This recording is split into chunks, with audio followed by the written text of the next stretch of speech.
அனைவருக்கும் வணக்கம். நான் பிரபாகரன், ஜோதிடர்.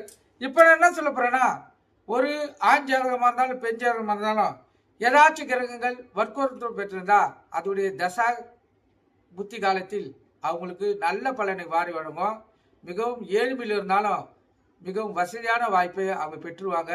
அதாவது வர்க்கோத்தரம் பெற்று உங்களுக்கு அந்த கிரகம் பாவ கிரகங்களாக இருந்தாலும் கெட்டது பண்ணுற கிரகங்களாக இருந்தாலும் அது தசாபுத்தி காலத்தில் கண்டிப்பாக உங்களுக்கு நன்மை செய்ய ஆரம்பிச்சிடும். கருத்தில் கொள்ளுங்க. இப்போ வர்க்கோத்தரம்னா என்ன என்பது உங்களுக்கு தெரியும் இல்லையா? வர்க்கோத்தரம் என்பது ஒரு கிரகம் ராசியிலேயோ அம்சத்திலேயோ ஒரே வீட்டில் இருந்தால் அது வர்க்கோத்தரம் என்று பெயர்.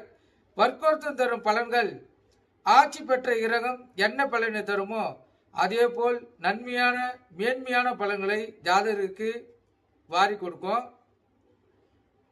என்று முழுமையாக அந்த ஜாதகர் நம்பலாம். அதிர்ஷ்டமும் யோகமும் அந்த ஜாதகருக்கு அந்த தசாபதி காலத்தில் ஏற்படும். கருத்தில் கொள்ளுங்க.